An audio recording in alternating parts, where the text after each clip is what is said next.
오늘 설교 제목의 말씀은 생명의 떡이란 무엇인가에 대한 제목입니다. 생명의 떡이 무엇인가라는 그 주제로 오늘 말씀을 보려고 합니다. 우리가 오랫동안 이제 하나님을 믿고 신앙생활을 하는데 그 우리의 연조만큼 우리가 지금 돌아보면 50년, 40년, 뭐 30년 얼마 되지 않는 분도 있지만 이렇게 오랫동안 이제 하나님을 믿고 믿음 생활하고 살았습니다. 그런데 신앙생활을 오래 해도 이렇게 믿음이 자라지 않는 사람들이 있습니다. 그 이유를 보면 뭔가 자기 안에 있는 문제가 해결되지 않고 옛 습관이나 또 세상을 좋아하는 그런 마음이 아직 정리가 되지 않아서 그것이 장애물이 돼서 믿음이 자라지 않는 경우가 있는데 오늘 본문 말씀은 그것보다 더 치명적인 어떤 그 장애물 같은 게 있다는 거예요. 그래서 그 걸림돌에 넘어지면 영생할 수 없다는 그런 본문의 말씀입니다. 그러니까 그 본문에 이 걸림돌 같은 곳이 있는데 그것에 대해서 오늘 말씀을 전하고자 합니다. 여러분도 잘 아시는 세례 요한이 옥에 이렇게 갇혀서 제자들을 예수님께 보냈습니다. 그러면서 그 예수님께 오실 그이가 당신입니까? 아니면 우리가 다른 일을 또 기다려야 합니까? 라고 이렇게 물었습니다. 그러니까 이 세례 요한이 자기 제자들을 보내서 그래서 이렇게 물었더니 예수님께서 이런 대답을 하셨어. 인자로 인하여 실족하지 않는 자가 복이 있다는 대답을 하셨습니다. 그러니까 이 말씀은 뭐냐면 우리가 믿음 생활하고 믿음을 갖기 위해서는 예수님에 대한 그런 장애물을 이길 수 있는 그런 믿음이 있어야 된다는 이런 말이에요. 그러니까 너무 이게 말이 조금 이상하죠. 우리가 예수님을 믿는데 하나님을 믿는데 예수님께서 하나님을 믿는데 장애물이 된다는 그런 뜻입니다. 그래서 초대교회 때도 많은 사람들이 이런 문제에 걸려서 넘어져서 이단으로 빠진 경우가 많습니다. 그래서 오늘 말씀은 참된 예수님이 누군가를 이제 알아보려고 합니다. 그런 말씀입니다. 오늘 본문을 보면 많은 무리들이 예수님을 찾아왔습니다. 왜 그러냐면 오병이어의 기적을 보고 그 능력, 그 크신 능력 때문에 그들은 이스라엘의 왕이 되었으면 하는 그런 마음으로 예수님을 찾아왔는데 예수님께서 그들에게 이상하고 황당한 말씀을 지금 계속 하시는 거예요. 뭐라고 하셨냐면 41절, 42절입니다. 자기가 하늘에서 내려온 떡이라 하심으로 유대인들이 예수에 대하여 수군거려 이르되 이는 요셉의 아들 예수가 아니냐. 그 부모를 우리가 아는데 자기가 지금 어찌하여 하늘에서 내려왔다 하느냐. 지금 무리들이 예수님께서 나는 생명의 떡, 참떡, 살아있고 하늘에서 너희들에게 생명을 주기 위해서 내려온 떡이다 이런 말을 하니까 지금 무슨 말을 하는 거냐. 내가 너의 부모도 알고 요셉도 알고 너의 형제도 알고 너가 어렸을 때 자라는 모습도 본 사람인데 어찌해서 너가 지금 하늘에서 내려왔다 그 말을 하고 있느냐 이런 말을 하고 있습니다. 지금 예수님이 계신 곳은 가버나움 지역입니다. 이 가버나움 지역은 예수님께서 북쪽에 사역을 할 때 중심지였죠. 믿음의 복음의 중심지. 그곳 주위에 늘 다니면서 예수님의 하늘나라의 말씀을 가르쳤습니다. 이 가버나움이라는 곳은 예수님이 자란 나사렛과 굉장히 가까운 곳에 있었어요. 그러니까 그 지역에 있는 사람들이 예수님을 알 수 있다는 거예요. 그러니까 어렸을 때 본 사람이 있다는 거예요. 그런데 예수님께서는 지금 뭐라고 했냐면 나는 하늘에서 내려온 살아있는 떡이다. 너희를 위한 생명의 떡이다. 이런 말을 하니까 지금 수군거리는 거야. 아니 저 사람이 미쳤나? 우리가 그 부모도 다 알고 형제도 알고 있는데 지금 자신이 하늘에서 내려왔다고 하니까 믿을 수 없다는 거예요. 그리고 또 이유가 무엇입니까? 예수님이 만약에 그 헤롯 왕궁에서 태어난 아들이라 이렇게 만약에 생각했을 때는 그럴 수도 있겠다 하는 사람도 있을 수 있는데 지금 예수님의 처지가 어떻습니까? 그냥 그 갈릴리 아니면 나사렛에 사는 그런 그냥 보통 사람처럼 보이는 거예요. 외모로. 예수님의 능력은 하나님의 능력을 이렇게 행하셨지만 그리고 예수님께서 가르치는 말씀의 권위도 굉장히 컸지만 예수님의 모습을 보면 굉장히 너무나 인간적으로 생겼다네요. 인간이라는 거예요. 그러니까 그들의 말은 하나님이고 하나님의 아들이고 하늘에서 내려왔다고 하면 그 모습도 하나님다워야지 어떻게 인간하게 저렇게 또 인간의 모습 중에서도 너무 초라하고 뭐라고 합니까? 연약하게 보이고 우리와 전혀 다른 모습이 없다는 그런 말입니다. 43절에서 44절입니다. 예수께서 대답하여 이르시되 너희는 서로 수군거리지 마라. 나를 보내신 아버지께서 이끌지 아니하시면 아무도 내게 올 수 없으니 오는 그를 내가 마지막 날에 다시 살리리라. 지금 예수님이 그들이 수군거리고 왜 자신에 대해서 수군거리는지 이유를 안다는 말씀이에요. 그래서 예수님께서는 그 굉장히 중요한 말씀을 하실 거예요. 그러니까 인간적인 눈으로 보면은 나를 도저히 믿을 수 없는데 그래서 하나님께서 택한 자만 하나님께서 이끄는 자가 아니면 아무도 내게도 올 수 없다는 그런 말씀을 하시면서 나는 하나님께서 이끌고 온 자를 살리기 위해서 이 땅에 오셨고 마지막 날에는 그를 꼭 살릴 것이다. 이런 말씀을 하시는 거예요. 그러니까 그들은 여전히 이해를 못하는 거예요. 하나님을 오해하는 거예요. 아니 능력만 이렇게 행하면 되는 거지 왜 자신이 하늘에서 내려온 떡이라고 하느냐 이 말이에요.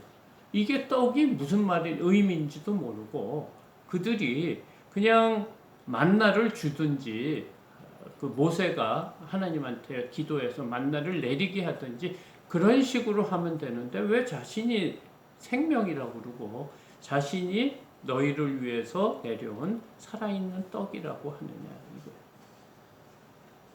근데 이사야서 53장 2절 3절에 보면 그는 주 앞에서 자라나기를 연한 순 같고 마른 땅에서 나온 줄기 같아서 고운 모양도 없고 풍채도 없은즉 우리의 보기에 흠모할 만한 아름다운 것이 없도다. 그는 멸시를 받아 사람들에게 버림을 받았으며 강고를 많이 겪었으며 질고를 아는 자라 마치 사람들이 그에게서 얼굴을 가리는 것 같이 멸시를 당하였고 우리도 그를 귀히 여기지 아니하였도다 라는 말씀이 있습니다. 그러니까 예수님이 이 땅에 메시아가 오는 그 예언을 많은 선지자를 통해서 미리 말씀하셔 주셨어요. 어떻다고? 고운 모양도 없고 풍채도 없고 흠모할 만한 아무것도 없다는 거예요. 우리의 눈에 육신적으로 눈으로 보면 그렇다는 거예요. 하나님께서 이 땅에 하나님의 아들이면 뭐가 틀려도 틀리게 이 땅에 보내주시면 우리가 보고 알기 쉽잖아요. 그런데 하나님의 아들이 지금 뭐라고 그랬냐면 보통 사람보다 더 연약하고 초라하고 고운 모양도 없어서 사람들이 흠모할 만한 것이 하나도 없다고 합니다.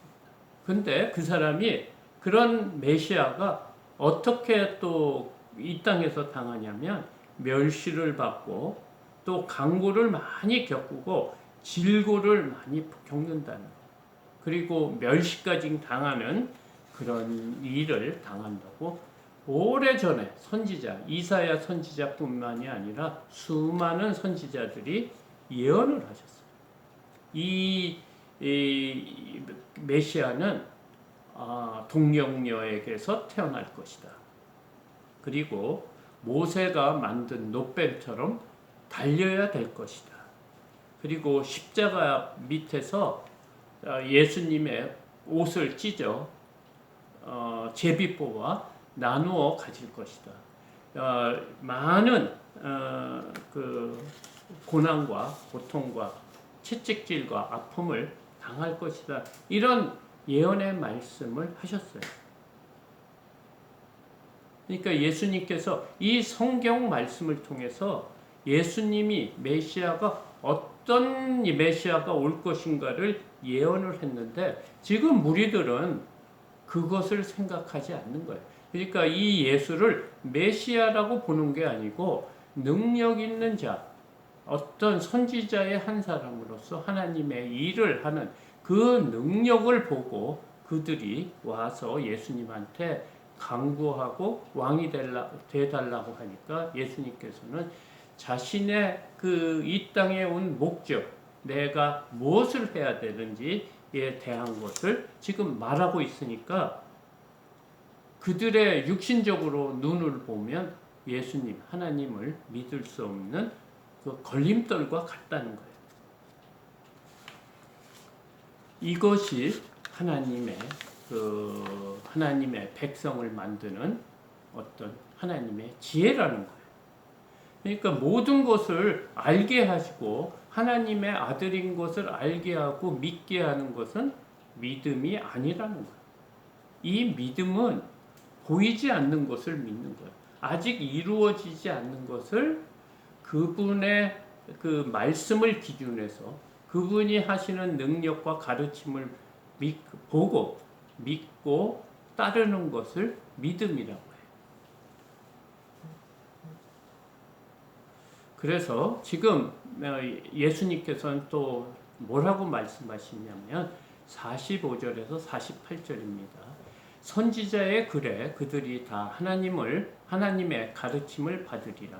기록되었은즉 아버지께 듣고 배운 사람마다 내게로 오느니라. 이는 아버지를 본 자가 있다는 것이 아니니라. 오직 하나님께서 온 자만 아버지를 보았느니라. 진실로 너에게 이르노니 믿는 자는 영생을 가졌나니 내가 곧 생명의 떡이니라. 지금 그들이 또 이해할 수 없는 말을 하고 있다고 생각하기 때문에 그들에게 무엇을 말씀하십니까? 지금 선지자들이 메시아가 어떤 식으로 오는지 그것에 대해서 지금 말을 하고 있어요.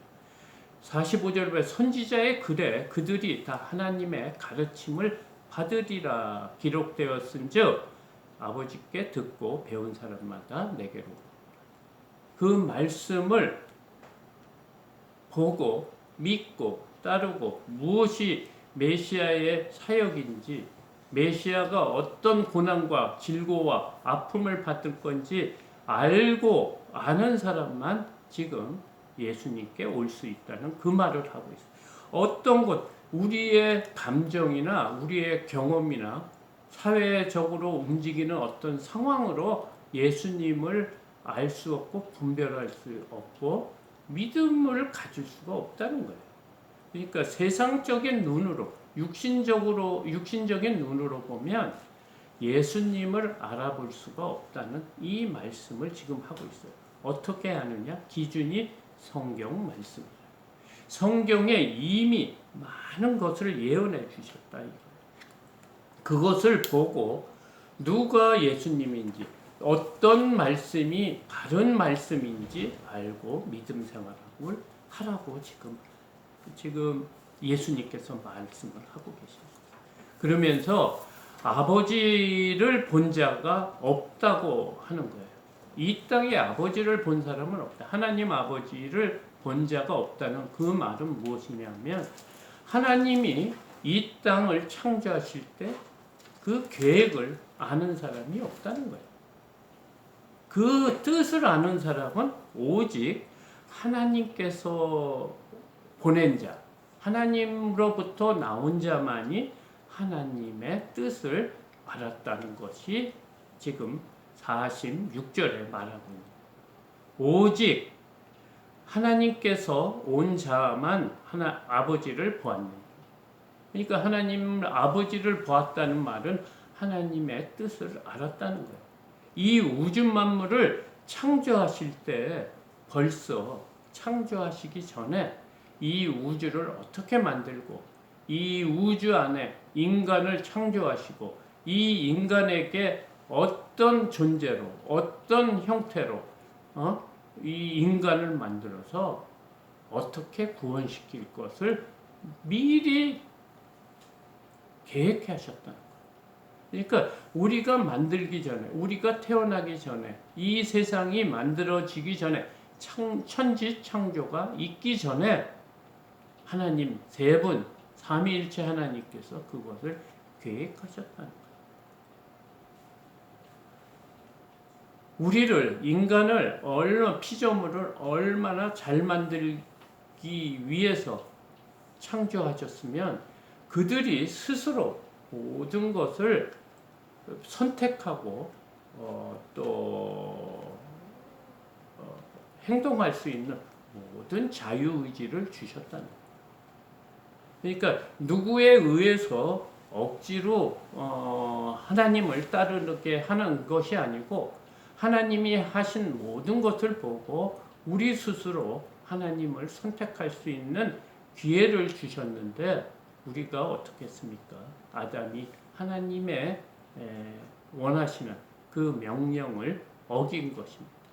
그 어기는 것까진 다 아시고 하나님께서는 우리를 구원하시는 계획을 이미 이 땅이 생기기 전에 계획하셨다는 말이 오늘 46절의 말씀이에요. 오직 하나님께서 본 자만 아버지를 보았다 이 말이에요. 그 계획이 뭐냐? 47절 48절입니다. 진실로 진실로 너희에게 이르노니 믿는 자는 영생을 가졌나니 내가 곧 생명의 떡이니라. 예수님께서 다시 이 말씀은 너무너무 중요한 말씀이라고 하시면서 진실로 진실로 이렇게 말씀하십니다. 예수님의 말씀은 다 진리입니다. 진실인데 이 말씀은 그 중에서 더욱 중요하다는 말씀이 뭐냐? 너희에게 이르노니 믿는 자는 영생을 가졌나니 내가 곧 생명의 떡이다. 예수님을 믿는 자들에게는 생명의 떡으로 내 자신이 이 땅에 왔다는 거예요. 그러니까 이 떡의 의미가 뭐냐면 떡을 먹는 사람은 우리가 밥을 먹어야 살 수 있습니다. 우리는 그냥 굶고는 살 수 없어요. 그것처럼 우리에게 영생의 삶을 살기 위해서 영생의 떡을 먹어야 되는 거예요. 그러니까 예수님께서 자신을 비유적으로 떡으로 말합니다. 그래서 우리가 예수님을 통해 예수님을 먹는다는 그 의미로 만약에 음식을 먹으면 우리 육신은 삽니다. 그것처럼 그러나 떡은 사라집니다. 없어집니다. 지금 예수님이 자신이 생명의 떡이라는 말을 하신 이유는 뭐냐면 우리를 살리기 위해서 자신이 사라진다. 자신이 죽는다는 그 말을 하고 싶은 거예요. 그래서 49절, 51절까지 말씀은 이렇게 하고 있습니다. 너희 조상들은 광야에서 만나를 먹었어도 죽었거니와 이는 하늘에서 내려오는 떡이니 사람으로 하여금 먹고 죽지 아니하게 하는 것이니라. 이렇게 말합니다. 너희 조상, 너희들이 좋아하는 모세가 하나님한테 간구함으로 만나가 떨어져서 그 만나를 먹고 우리 너희 조상들이 살았지만 그거는 영생하는 떡이 아니라는 거예요. 그리고 그 떡은 모세가 준 것 같지만 모세가 준 것이 아니고 하나님이 주셨다고 앞전에서 말씀하셨어요. 그리고 이 모세는 너희들이 그렇게 살아가는 모세는 그 만나를 자신이 준 것이 아니라고 다시 반복하면서 예수님께서 뭐라고 하냐면 50절에 이는 하늘에서 내려온 떡이니 사람으로 하여금 먹고 죽지 아니하게 하는 것입니다. 지금 하나님께서 예수님께서 자신이 주는 떡은 영원토록 죽지 않고 사는 그런 떡이라는 거예요. 그러니까 모세는 단지 너희들에게 한 것은 기도밖에 없다는 거예요. 근데 나는 모세보다 더 큰 자는 나는 내 자신을 드려 너희의 떡이 됐다는 거예요. 내 자신이 스스로 떡이 돼서 너희를 살리려고 지금 생명의 떡이 됐다고 지금 말씀하십니다. 그래서 51절에 나는 하늘에서 내려온 살아있는 떡이니 사람이 이 떡을 먹으면 영생하리라. 내가 줄 떡은 곧 세상의 생명을 위한 내 살이니라 하시니라. 지금 떡의 의미를 무엇으로 말씀하시냐면 죄의 문제와 결부시키고 있습니다. 지금 사람들은 우리들은 죄의 문제에 대해서 이만큼도 생각하지 않아요. 자신들은 다 구원받았기 때문에 죄와는 상관이 없다고 생각하는 거예요. 그런데 지금 예수님은 지금 죄의 문제를 건드리고 있는 거예요. 죄가 있어서는 영원히 살 수 없고 하나님과 화목할 수 없다는 거예요. 하나님과는 영원히 떨어져 살 수밖에 없기 때문에 이 죄 문제를 해결하기 위해서 예수님께서는 이 땅에 오셨다는 거예요. 그래서 이 죄 문제를 해결하기 위해서 자신이 십자가에 달려 죽으신다는 말씀이 지금 51절 말씀입니다. 나는 하늘에서 내려온 살아있는 떡이니 사람이 이 떡을 먹으면 영생하리. 이 떡을 먹는다는 것, 이 예수님을 이 우리 죄를 위해서 죽으시고 그분이 우리의 구주라는 것을 믿는 것이 지금 떡을 먹는 거라는 거예요. 그래서 그 믿는 자는 영생하리고 내가 줄 떡은 곧 세상의 생명이라는 거예요. 영원한 생명을 주시기 위해서 위한 내 살이다. 이 살은 지금 생명하고 똑같은 말입니다. 자신이 십자가에 달려 죽으시는 그 살이라고 말하고 있어요. 그래서 우리가 생명의 떡이라는 이 의미가 무엇인지를 알아야 된다. 이 생명의 떡은 자신이 스스로 죽는 것을 말합니다. 우리의 먹이가 되겠다는 거예요. 우리를 살리기 위한, 영혼을 살리기 위한 하나님이 스스로 자신이 죽겠다는 이 말을 하고 있습니다. 지금 오늘 말씀은 이겁니다.